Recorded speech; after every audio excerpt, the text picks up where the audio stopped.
Welcome back, guys, to another Minecraft video. Today we're doing a faction overview, the first ever faction overview on our channel. We're doing Gondor, the coolest, the greatest, the most awesomest and in-depth faction in the entire pack. Make sure you guys hit the subscribe button, hit the bell icon, get notified whenever we upload videos, let us know what you want to see next on this channel. Let's get right into it, starting with the faction overview. Let's go. The Kingdom of Gondor itself, the faction area is very, very large. You're going to go from Anorian up here all the way in Ithilien, and then you got all these little areas around here, all these little regions on this peninsula right here. I think it's what we call peninsula or shoreline right here, I guess would be the word. All these different waypoints to go to, tons of places to explore, and it also has its own mountain chain as well in the White Mountains. So Gondor has a huge sphere of influence, one of the biggest in the entire mod. So you can obviously conquest into Mordor, the Brownlands, and now moving south to Umbar. You have a lot of areas to go to, and you can get allied conquest over here in Rohan as well, and help your allies in Rohan defend themselves. So a large sphere of influence for Gondor to really take advantage of. So Gondor boasts a lot of ranks to get here, a long hill to climb, starting out with Guest, Friend, Gondorian Arms, Soldier at 200, Knight at 500, Champion at 1000, Captain at 1500, and finally Lord at 3000 alignment.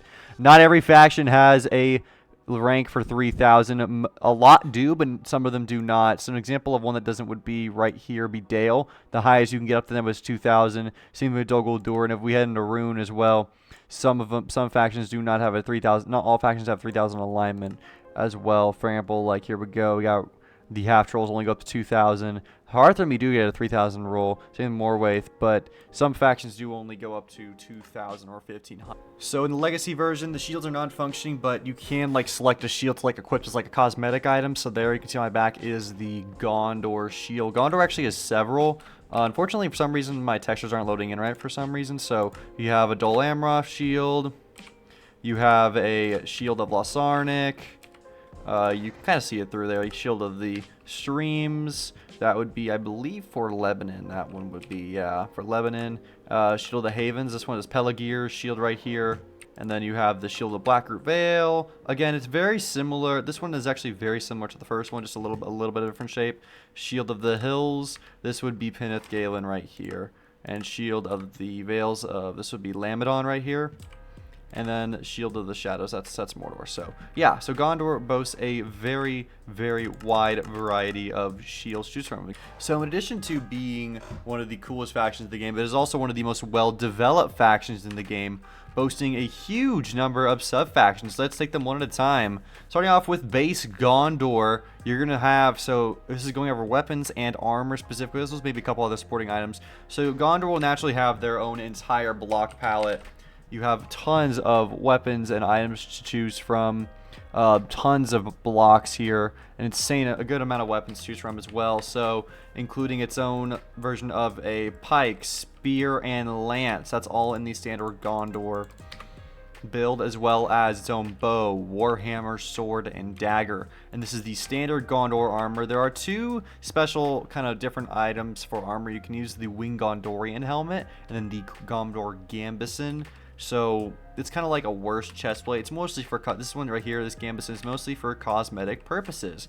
So there we have the base Gondor armor and weapons. Now going into one of the coolest aesthetics in the entire mod, and a personal favorite to a lot of players, is Dol Amroth, because not only do you have a super cool and unique armor in the Dol Amroth, is the armor itself is absolutely beautiful. I mean, look at that, guys. Those wings are absolutely awesome. You can actually run with them. They have a short little animation that happens when you run with them as well. The wings on the helmet, the wings coming up from the chest plate, really cool stuff. And it has its own crafting table and its own block palette as well. That is the base for the Dol Amroth palette, as well as its own horse armor. And it also has its own lance. I believe this is a long spear, specifically long spear, and its dagger. Of course, its banner has a full set of armor right here. Beautiful looking armor. Then of course has its own Gambison, and this is the only Dol Amroth is the only faction to have what is, or chaps. Yeah, Dol Amroth is the only faction to have chaps. And what's interesting is these things provide 3 protection as a base. Not that great, guys. Not that great, but nonetheless, for cosmetic, pretty solid. And then, of course, you can see the horse armor right here. Again, really, really cool. Lots of design on them. Very nice horse armor. Very snazzy look. Additionally, Dol Amroth does have its own unique gate. Very nice texture right there. Next, we have the Rangers of Ithilien. So they will have their own unique banner as well as their own armor inside the mod. They can obviously be found in Ithilien right here, all along this peninsula. You can find small houses hidden underneath trees, little hideouts, ranger hideouts there. You can recruit some rangers. So the fun thing about rangers, this also applies to the Dunedain as well, is they have this unique ability. When you spawn them in, they actually go invisible to other entities, and this gives them a huge advantage in combat. So yeah, Rangers of Ithilien, pretty neat. Next we have Lotr, a unique banner, a full armor set, looking snazzy as heck, and then it of course has the Warhammer, and unique to Lotr, and it's one of the few actually to have a throwing axe, besides the dwarves of course, is the Lotr throwing axe. It's not quite as good as the dwarven ones, because obviously, you know, it's made by men, but still a really cool item to have. Throwing axes are always fun to mess around with.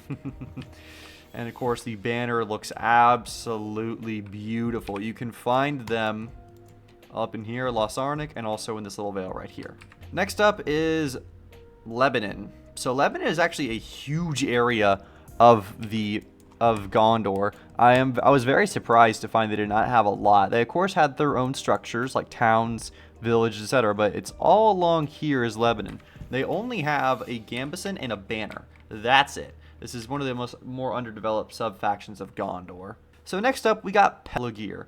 Pelargir has its own complete set of armor, its own banner, and then it also has its own dagger and pike. Now this pike is actually the best pike on the base in the entire game. To prove this to you, go ahead and, excuse me, Trident. I'm sorry, I meant to say Trident there. Trident is the best in the entire game. So besides, these are all custom NPCs ones. You see 2 Lord of the Rings Tridents. You have the Dunlending Trident and the Pelargir Trident. So the Pelargir Trident does 0.5 more damage than the Dunlending Trident on the base. And you can find Pelargir down here. They have their own unique build aesthetic right there. Next up is Lamedon. Lamedon, while not boasting a wide variety of weapons, does maintain the standard of having its own armor set, its own unique banner, and also a gambeson as well, or a jacket. Yeah, a jacket. Pretty neat. And it starts off with 4 protection on the base and has its own unique horse armor as well. Next up we got Blackroot Vale. They have their own unique banner, a full armor set, and a bow. And they also have their own unique item, which is inside their biome, called the Blackroot. This is used to make Blackroot sticks, but then can be made to use Blackroot bows. They, of course, have their own captains, hireable units, and, of course, their own towns, fortifications, and, of course, villages. It can be found right down here in the Blackroot Vale in this biome right here. And finally, lastly, farthest to the west of Gondor is Peneth Galen. These guys, although they may not be the most experienced in fighting orcs, they have to deal with a lot of hillmen and wildmen all along these peninsula right here. So, really interesting area. A lot of people do like Peneth Galen for some reason. They have a taste with the Gondor banner, make it green, and you have Peneth Galen. So yeah, there we have it, folks. Those are all a brief overview of all the sub-factions of Gondor. So each of these sub-factions and the main Gondor faction, of course, has their own unique towns, their own unique villages, and their own unique fortifications. And these towns are some of the largest independent structures in the entire game, the entire pack. They are some of the largest naturally spawning structures in the entire pack. So each sub-faction has its own village, town, and fortifications.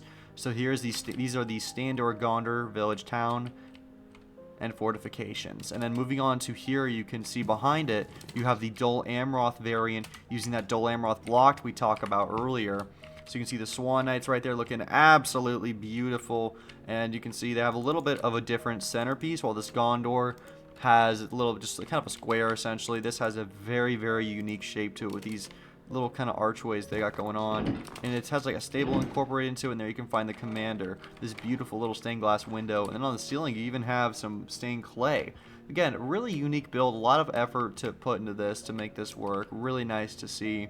Another just really unique structure to bring the world of Middle Earth to life. And then of course they have their own town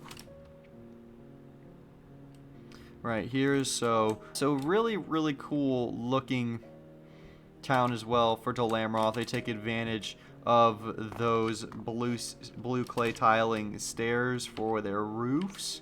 And then over here you have the Dol Amroth village. Let's go check that out real quick.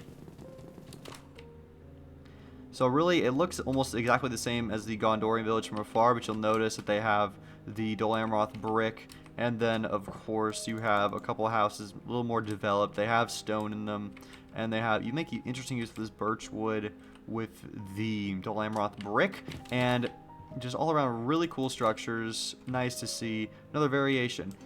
Gondor is packed with structures, with different entities you can hire. Gondor is one of the best factions in the game in terms of variety, but I would not recommend it for new players simply because the army and the armies inside of it and the unit health at the start is not the best. I would recommend this more for experienced players, or if you're going to go Gondor, if you're playing on a server, whatever you do, do not, and I repeat, do not, under any circumstance, unless you want to have a rough time of it and just have a terrible time, do not live in the Pelennor fields. Because evil players will come over from Minas Morgul. They'll ride over real quick, and they'll basically turn this place into a slaughterhouse. So do not live here. Live over in Dol Amroth, live in Lebanon, live in Lacru Vale, Lebanon, anywhere else. If you really want to be a Chad, go live in Peneth Galen. That'll really build some character right there, guys. But nonetheless, though, do not live in the Pelennor fields if you value your own life. Okay. Anyway, guys, thank you for watching. If you want to see us do more faction overview videos, go ahead and like, comment, hit the bell icon to get notified whenever we upload a video. Thank you guys so much for watching. Have a great day, and goodbye!